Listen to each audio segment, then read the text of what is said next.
Hey, this is Dancing Rabbit, and welcome to the weekend edition of Pagan Perspective. Today I'm coming to you from New Orleans, Louisiana. And this week's topic has to do with connections or being disconnected. First question, being disconnected or feeling disconnected from our path. Now, I think that could mean a lot of different things.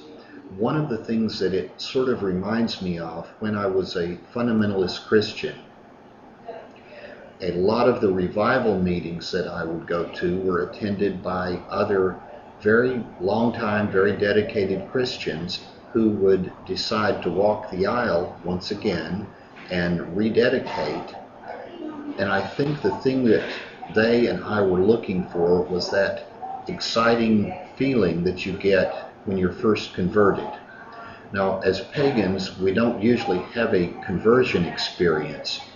But I think one of the things that might be described as feeling disconnected from your path might have to do with wanting to go by feeling, wanting to get some kind of special feeling back. I don't know that there is a particular cure for that, except perhaps to quit looking for it quite so hard. Spend some time in meditation. Spend some time walking in nature, not with any particular goal of having a particular experience or feeling, but just go out, walk. If there's some green space, parks near where you live, go walk in the park.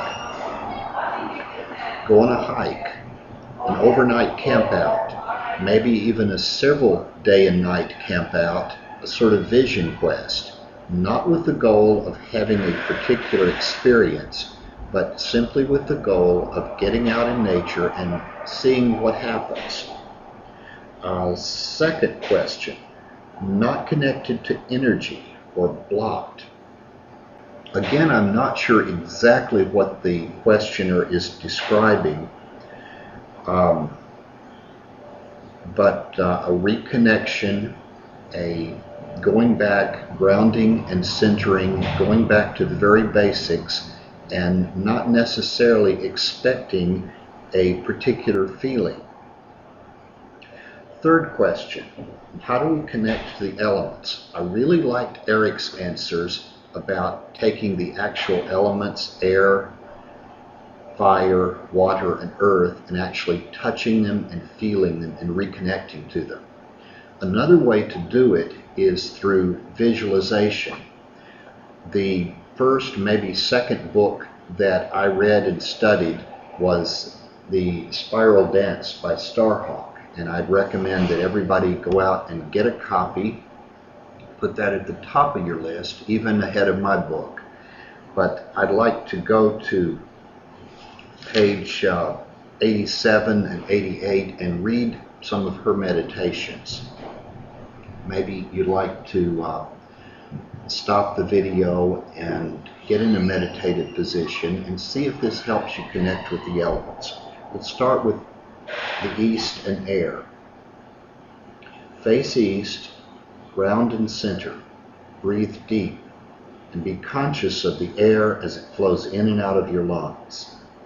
Feel it as the breath of the goddess and take in the life force, the inspiration of the universe.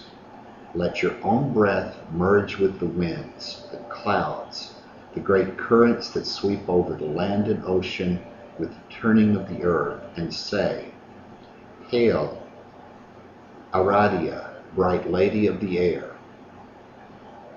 Hold your athame in your strongest hand. Breathe deeply and take in the power of air, the power of mind, the power of this tool that is of discrimination, of drawing lines, setting limits, making choices, and carrying them out.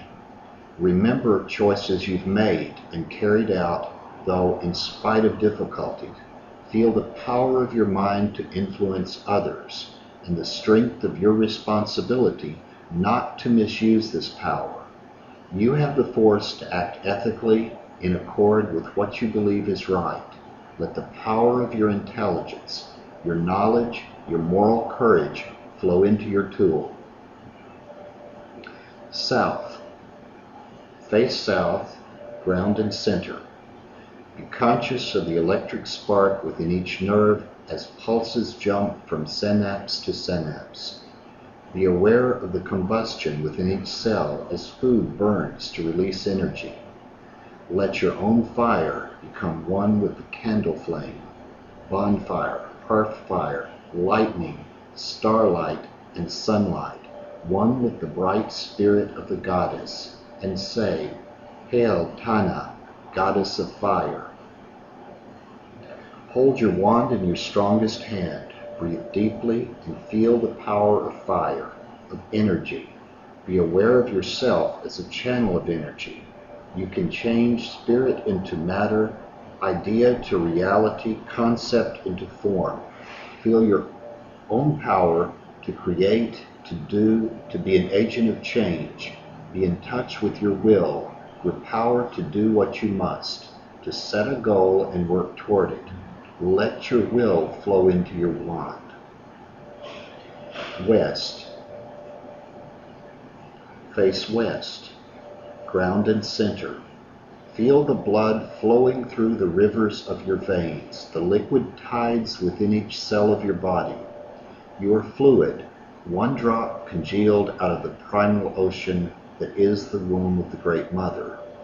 Find the calm pool of tranquility within you, the rivers of feeling, the tides of power. Sink deep into the well of the inner mind below consciousness, and say, "Hail Tanmat, serpent of the watery abyss." Hold your cup, cradled in both hands. Breathe deep and feel the power of water, of feeling and emotion. Be in touch with the flow of your own emotions, love, anger, sorrow, joy. The cup of the symbol of nurturing, the overflowing breast of the goddess which nourishes all life. Be aware of how you are nurtured and how you nurture others. The power to feel is the power to be human, to be real, to be whole. Let the strength of your emotions flood the cup.